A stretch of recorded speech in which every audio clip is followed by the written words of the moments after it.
अब मेरे सभी प्यारे कथा श्रोताओं को मेरा नाम है नमित अग्रवाल। स्वागत है आपका मेरे चैनल कथावाचक में।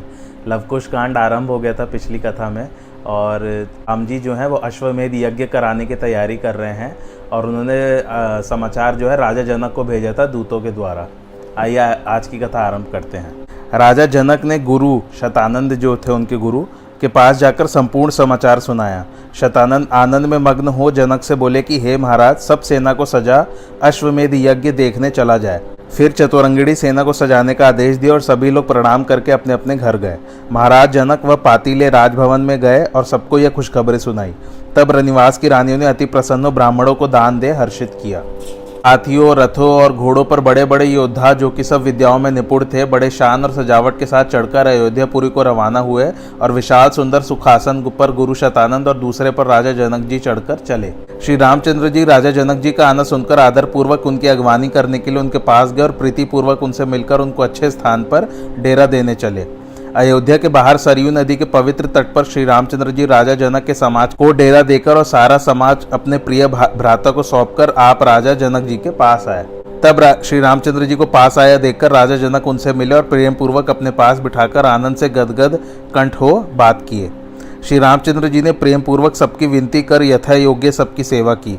फिर भरत जी ने अपने मंत्रियों को बुलाकर आए हुए राजाओं की यथोचित सेवा सौंपी। काकभूषुंडी जी बोले, हे गरुड़, इसके पश्चात श्री राम जी ने जैसा किया वैसा सुनो। 10,000 मुनियों को साथ ले श्री रामचंद्र जी यज्ञ स्थल पर आए और गुरु से बोले कि मैं यज्ञ करना चाहता हूँ। तब नम्र वचनों से गुरु जी ने कहा, हे राम, पहले मेरी बात सुनो। वेद और पुराणों में जो धर्म कहे गए हैं उनको संत, पुराण और सारा संसार जानता है कि बिना स्त्री के यज्ञ पूर्ण नहीं हो सकता, इसलिए अब सीता का यहाँ होना अति आवश्यक है। गुरु वशिष्ठ की वाणी सुनकर श्री रामचंद्र जी सर्वथा ही मौन हो गए और झूठ सत्य कुछ न कह सके। फिर हाथ जोड़कर विनती करते हुए बोले कि हे महाराज, मेरा प्रण और बिरध को विचार कर मेरे ऊपर ऐसी दया कीजिए जिससे मेरा उद्धार हो। श्री रामचंद्र जी की ऐसी प्रार्थना को सुन वशिष्ठ, विश्वामित्र और नारद सनकादि सब लोगों ने मिलकर राम जी से कहा, हे अनादि, हम परम पवित्र वचन कहते हैं, उसे सुनो। तुम एक सीता के समान रूपवती सुशील मणि जटित सोने की मूर्ति बनवाओ। तब मुनियों की आज्ञा पाकर श्री राम जी ने वैसा ही किया। सीता जी की मूर्ति बनाकर उनके अंग प्रति अंग सुसज्जित कराए, जिसका रूप देखकर कामदेव भी लज्जित हो गए। सभी स्त्री पुरुष उसे एकाएक न पहचान सकते थे। सुंदर मणियों से जड़ी मृगछाला पर सीता सहित कृपालु श्री रामचंद्र जी विराजमान हैं। उन्हें देखकर देवता, मुनि, मनुष्य मनिमन प्रणाम कर मन में अत्यंत आनंदित होते हैं। तब गुरुवर वशिष्ठ जी ने अपार भीड़ देखकर सब सिद्धियों को आदर पूर्वक बुला उनका सत्कार कर कहा कि तुम सब जाकर यथा योग्य भवनों का निर्माण कर सबकी सेवा करो और जैसी आवश्यकता है वैसा करो। उन सिद्धियों ने मुनि की आज्ञा पाकर तथा श्री राम जी का रुख देखकर करोड़ों सुंदर ग्रह बनाए, जिसे देखकर ब्रह्मा जी भी लज्जित हो गए। वहां पर सुख की राशि कामधेनु और कल्पवृक्ष उपस्थित थे। अयोध्यापुरी के बाहर भीतर गली और अटारियां सब सुगंध से भरी हुई थी और परोपकार में निपुण तथा ज्ञानी अनेकों दिक्पाल वहां संरक्षक थे। भरत जी ने परम विवेकी और निपुण दिक्पालों को वहां रख दिया। ब्रह्मा जी ने त्रिलोकी में नाग, पक्षी, देवता, राक्षस आदि जितने भी रचे हैं वे सभी उस महोत्सव में आए थे और श्री राम जी ने उन सबका आदर सत्कार बड़े प्रेम भाव से किया। ऐसा कोई न छूटा जिसका सत्कार श्री राम जी ने न किया हो। तब 5,000 परम प्रवीण वेद विधि को जानने वाले ब्राह्मणों के अधीन यज्ञ होने लगा। शिशिर ऋतु माघ मास शुक्ल पक्ष में श्री राम जी यज्ञ मंडप में आसीन हुए। तब गुरु वशिष्ठ जी ने श्री रामचंद्र जी से कहा कि श्याम कर्ण घोड़ा लाओ, जिसका विधान वेदों द्वारा यज्ञ में किया गया है। गुरुजी की बात सुनकर लक्ष्मण जी बहुत आनंदित हुए और बार बार गुरु के चरणों की वंदना की। फिर प्रसन्नता पूर्वक शाला में जाकर यज्ञ करने वाला घोड़ा लेकर उसे भांति भांति के भूषणों से सुसज्जित कर गुरुजी के पास ले आए। वह सजा हुआ श्वेत वर्ण और श्याम कर्ण वाला घोड़ा उस समय ऐसा मालूम पड़ता था मानो कामदेव ने अपने हाथों से संवार कर बनाया है। उसकी जड़ाऊ जीन बखानी नहीं जाती। मालूम पड़ता था मानो सूर्य भगवान रथ पर चढ़कर आ रहे हैं। उस घोड़े के सिर पर मोर पुच्छ का मुकुट और उसमें लगी हुई मणियां ऐसी जगमगा रही थी मानो स्वच्छ आकाश में तारे चमकते हैं। अच्छे अच्छे साज हैं और रेशमी बागडोरे ऐसी चमक रही है कि जिसे देखकर बिजली की चमक भी मात हो जाती थी। 60,000 योद्धाओं के साथ वीर लक्ष्मण जी उस श्यामकर्ण घोड़े को लिए श्री रामचंद्र जी के पास आए। विश्वामित्र जी के कहने के अनुसार श्री रामचंद्र जी ने उस विश्व विजय करने वाले घोड़े का पूजन किया और अनेकों प्रकार से ब्राह्मणों को दान दे अभिषेक कर सुवर्ण पत्र लिखा। उस पत्र पर श्री राम जी ने लिखा कि अयोध्या में एक वीर पुरुष है जिन्होंने शत्रुओं की सेना का संहार किया है, जिनसे देवता भी डरते हैं। उन्हीं का यह घोड़ा छोड़ा है। इसलिए जिसको सामर्थ्य हो वह इस घोड़े को पकड़े, नहीं तो राजदंड दे या भागकर वन में जाए। ऐसा पत्र लिखकर घोड़े के सिर पर अच्छी तरह संवार कर बांध दिया। यह सुनकर भार्गव आदि मुनि बहुत से मुनियों को साथ में लेकर सूर्य कुल कमल श्री राम जी के पास आए। सभी लोगों ने आकर लवणासुर की सारी कथा सुनाई, जिसने मुनियों को बहुत त्रास दिया था। मुनियों की बात सुन श्री राम जी के नेत्र अश्रुपूर्ण हो गए और उन्होंने अपना तर्कस मंगाया। उस तर्कस से अमोघ बाढ़ निकालकर श्री राम जी ने शत्रुघ्न को दिया और कहा कि मेरा मंत्र पढ़ लवणासुर को मारकर फिर समस्त राजाओं पर विजय प्राप्त करो। फिर श्री राम जी ने विभीषण को बुलाया। उन्होंने आकर श्री रामचंद्र जी को सिर नवाया। इसके बाद सूर्यवंश विभूषण श्री राम जी ने उनसे लवणासुर के चरित्र पूछे। श्री रामचंद्र जी के पूछने पर विभीषण हाथ जोड़कर बोले कि हे प्रभु, मैं सत्य कहता हूँ, उसे सुनिए। एक कुंभनिशा नाम की मेरी बहन सौतेली माता से उत्पन्न हुई थी। उसी मेरी बहन को रावण ने मधु नामक दैत्य को दे दिया। उसने बड़ी विनती के साथ मेरी बहन का पाणी ग्रहण किया था। उसी मेरी बहन के गर्भ से लवणासुर का जन्म हुआ और उसने महादेव जी की कठिन तपस्या की। उस दैत्य की अगम और कठिन तपस्या देख महादेव जी बहुत प्रसन्न हुए और उसे एक त्रिशूल दिया और कहा कि जिसके हाथ में मेरा यह शस्त्र होगा वह 14 भुवन जीतेगा। हे श्री राम जी, उसी के बल से वह देवता मनुष्य राक्षस किसी को कुछ नहीं जानता और सबको जीतकर अपने वश में कर लिया है और हठपूर्वक सबके पीछे पड़ा हुआ है। उसका चरित्र सुनकर भगवान श्री राम मन ही मन हंसे और शत्रुघ्न को बल देकर उनका सम्मान किया। शत्रुघ्न ने चतुरंगड़ी सेना सजाकर अपने दोनों पुत्रों को भी साथ ले लिया। जब शत्रुघ्न जी शंख बजा और दल सजाकर चले तो अनेकों बाजे बजे तथा दुंदुभी बजने लगी। अयोध्या से बाहर आकर सब सवारियां खड़ी हुई। शत्रुघ्न जी के दोनों पुत्र भी आ गए, जिनको देखकर शत्रुघ्न जी बहुत खुश हुए। शत्रुघ्न जी यमुना के चरणों की वंदना और शंकर जी की पूजा तथा श्री राम सीता का ध्यान कर चल पड़े। चलते चलते मार्ग में 12 दिन बीत गए। 13वें दिन शत्रुघ्न यमुना के किनारे पहुंच गए। मार्ग में अनेकों प्रकार से दान देते और श्री रामचंद्र जी के कमलवत चरणों की पूजा करते हुए चले जाते थे। अत्यंत साहसी, चंचल और पराक्रमी शत्रुघ्न जी की सेना ने लवणासुर के नगर को घेर लिया। उस समय सेना में अनेकों तरह के डंके बजने लगे, जिसे सुन लवणासुर गर्व में आ गया। लवणासुर ने आते ही आगे दी कि इन सबको पकड़कर मारो और खा जाओ। राजा को पकड़कर बांध रखो और जिस तरह विजय हो वैसी ही युक्ति करो। ऐसा कहकर शत्रुघ्न जी के सन्मुख अपनी फौज चलाई। जो चतुर और बहादुर सिपाही थे वे दृढ़ता पूर्वक बड़े बड़े प्रबल योद्धाओं से भिड़ते। वे आपस में मल्लयुद्ध करते और एक एक को हाथों से पकड़कर मारने लगे। योद्धा लोग बाढ़, शक्ति, भाला, त्रिशूल और तलवार चलाते हैं। हथियारों से कटे हुए हाथ, पांव और सिर को गिद्ध आदि सब पक्षी ऊपर आसमान को ले जाते हैं और वे जमीन पर भी नहीं आने पाते। तब अपनी सेना को तितर बितर होते देखकर बलवान लवणासुर अपने मातंग और केतु नाम के दोनों पुत्रों को साथ ले आगे बढ़ा। वह कालवत योद्धा मातंग शत्रुघ्न जी के ज्येष्ठ पुत्र सुबाहु से मल्लयुद्ध करने लगा। इधर केतु और युप केतु एक दूसरे से लड़ने लगे। ये खिलवाड़ में ही लड़ते और एक दूसरे से हार नहीं मानते थे। लवणासुर और शत्रुघ्न जी दोनों बड़े बलवान थे। खिलवाड़ करते हुए वे एक दूसरे को ललकार कर लड़ते हैं। वैसे ही सेना के योद्धा भी अपने जोड़ों को जानकर अस्त्र शस्त्र ले संग्राम करते हैं। तब संग्राम में क्रोधित हो यूप केतु ने केतु को मार डाला। इधर सुबाहु ने मतंग को मार उसके हाथ पांव काट पृथ्वी पर गिरा दिए। लवणासुर और शत्रुघ्न जी में ऐसा घोर संग्राम हुआ कि दोनों तरफ की सेनाएं इधर उधर भाग गई। सिर, बाहु और चरण आकाश में उड़ने लगे। शंख, मृदंग आदि बाजों को सुनकर शूरवीर अत्यंत हर्षित होते और उत्साह में आकर लड़ते। शत्रुओं का नाश करने वाले शत्रुघ्न जी ने क्षण भर में बड़े बड़े शूरवीरों को संग्राम में मार गिराया। इस तरह क्षण मात्र में राक्षसों का नाश देखकर लवणासुर अंतर्धान हो गया। उस राक्षस ने माया करके अस्त्र शस्त्र सहित देवताओं को रणभूमि में उपस्थित किया और शत्रुघ्न जी क्या देखते हैं कि ब्रह्मा, शिव, सनकादि आदि बड़े बड़े देवता महात्मा जिनका कि वेदों में वर्णन है वे मेरे ऊपर चढ़े आ रहे हैं। वे मायावी देवता शत्रुघ्न जी पर शक्ति, त्रिशूल, तलवार, गदा, परशु और बाढ़ चलाते हैं। सब देवता धरो धरो, मारो मारो का शब्द करते हैं। यह आश्चर्य देखकर सब वीर अचंभे में पड़कर युद्ध करना बंद कर दिए। उस समय राक्षसों की शक्ति प्रबल हो गई। शत्रुघ्न जी के वीर योद्धा हाथ मलने लगे। तब उस निशाचर की माया से सेना को व्याकुल देखकर नारद जी वहां आए और कहकर समझाया कि ये देवता नहीं राक्षस हैं, इन्हें मारो। तब शत्रुघ्न जी ने जो मंत्र पढ़कर बाढ़ छोड़ा तो उनमें से करोड़ों बाढ़ इस तरह निकले कि सारा आकाश छा गया और उन बाढ़ों से मायावी देवता नाश हो गए। सुबाहु ने देखा कि कोई देवता संग्राम में नहीं है तो वे अत्यंत क्रोधित तो काल की तरह कराल होकर लवणासुर के पास जाकर बोले कि ए दुष्ट, तू अपना शूल संभाल। ऐसा कह सुबाहु ने क्रोध पूर्वक एक गदा उसकी छाती पर मारी। उससे वह अपार तेज न सहा गया और मूर्छित होकर जमीन पर गिर पड़ा। तब अपने स्वामी को मूर्छित देख योद्धा अस्त्र लेकर दौड़े। तब लवणासुर को मूर्छित जान कैटब नामक वीर बलवान योद्धा 3000 रणबांकुरों को लेकर सुबाहु के सामने आकर खड़ा हो गया। कैटब का चलाया हुआ शूल जाकर यूप केतु के हृदय में लगा। तब वे करुणायतन श्री राम जी का नाम जपते गिर पड़े और मूर्छित होते समय रघुकुल में श्रेष्ठ श्री रामचंद्र जी को पुकारा। अपने भाई यूप केतु को मूर्छित देखकर सुबाहु अत्यंत क्रोधित हुए और अपने को रोक न सके। तब क्रोध करके उन्होंने भयंकर बाढ़ों को लेकर 1000 बाढ़ एक साथ छोड़े।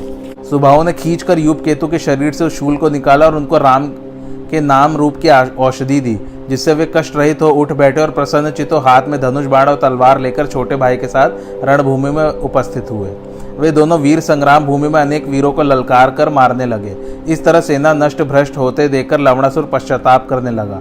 उधर बलवान कैटब भी मूर्छा से चैतन्य हो गए थे।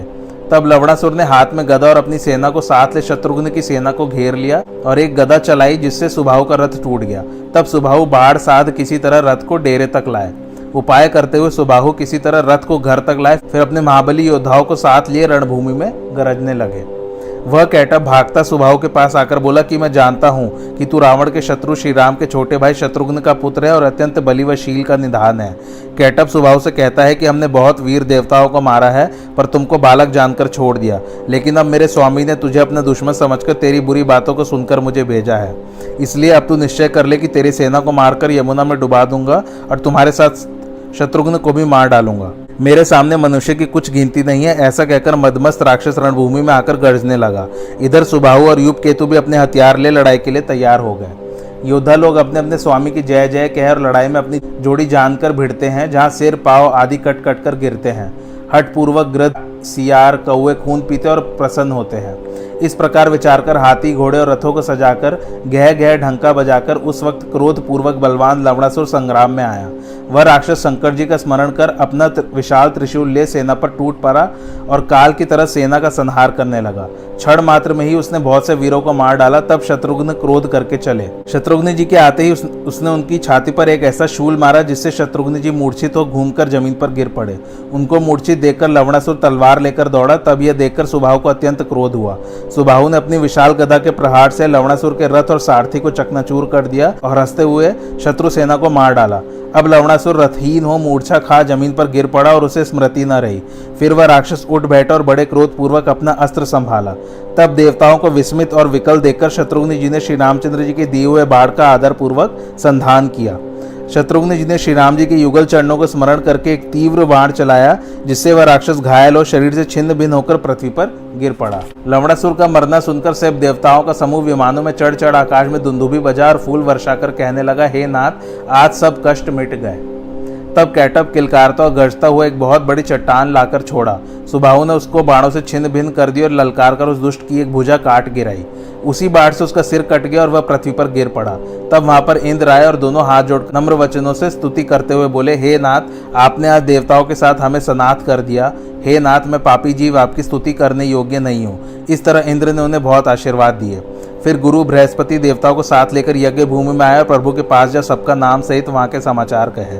इस स्थान पर शत्रुघ्न जी 2 सुंदर नगर बनवाए, जिसमें दोनों पुत्र को रख छोड़े। उनमें एक नगर का नाम मथुरा है, दूसरा विदित नगर, जिसका वेद बखान करते हैं। तब अपने ज्येष्ठ पुत्र सुबाहु को, जो कि बल बुद्धि के राशि थे, उनको मथुरा नगर का राज्य दिया और यूप केतु को विदित नामक नगर का राज्य दिया, जो यमुना के पश्चिम में है। फिर यूप केतु को उनके ही साथ रखवा दिया और दोनों पुत्रों को राजनीति समझा दी। साथ ही नगर को सौंपकर उन्हें बहुत आशीर्वाद दिया। शत्रुघ्न जी ने उन्हें चिरंजीवी कहकर दक्षिण दिशा के दूसरे बलवान नगरों में चलने के लिए डंका बजाया। मंत्रियों और पुत्रों को घोड़ों के साथ रखा और सब तरंगित यमुना जल के पार उतरे। शत्रुघ्न जी जब सब सेना को साथ लिए यमुना जी को प्रणाम कर चले।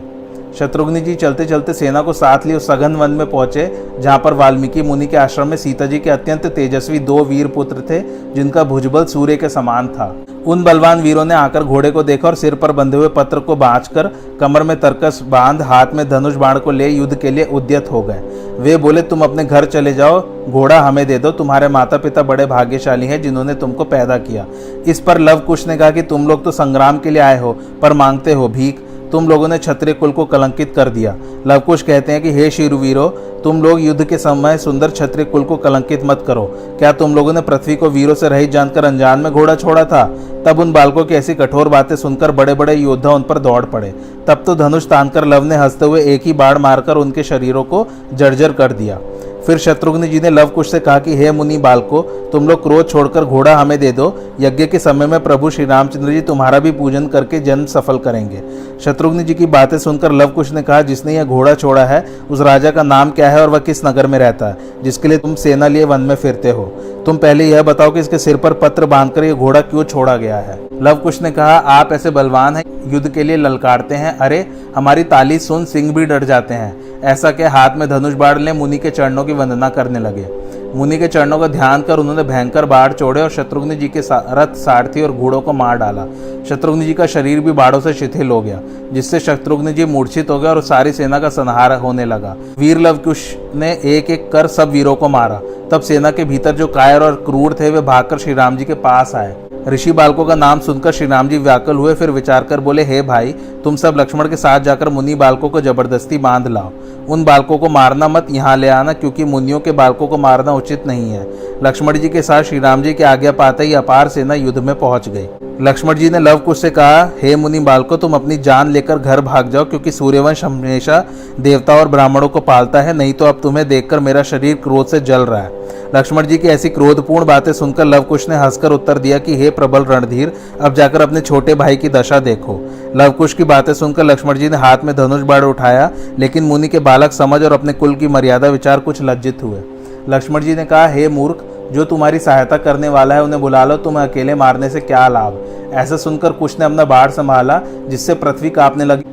उस समय इतने बाढ़ छूटे कि सारा आकाश व सूर्य भगवान भी छिप गए। शत्रु कुश को बलवान जानकर लक्ष्मण जी रथ रोककर तीव्र बाण चलाने लगे। काकभुषुंडी जी गरुड़ जी से कहते हैं कि हे गरुड़, आपस में दोनों दौड़ दौड़कर बाढ़ से बाढ़ काटते और अनेकों कौतुक करते हैं। इसी बीच में लक्ष्मण जी ने कुश को एक गदा झपटकर मारी, जिससे कुश मूर्छित हो गिर पड़े।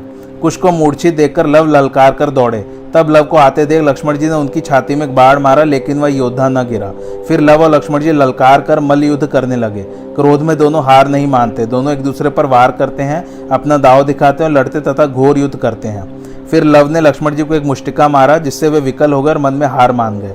फिर लक्ष्मण जी ने कौशलपति श्री राम जी का स्मरण कर लव को बाण मारा, जिससे लव मूर्छित तो गिर पड़े। इतने में ही कुश की मूर्छा जाती रही और वे मुनि व सीता जी के चरणों का ध्यान कर दौड़े। तब भाई लव को मूर्छित देखकर कुश लक्ष्मण जी पर क्रोध कर चले। उस समय उनके मन में बड़ी ग्लानि हो रही थी।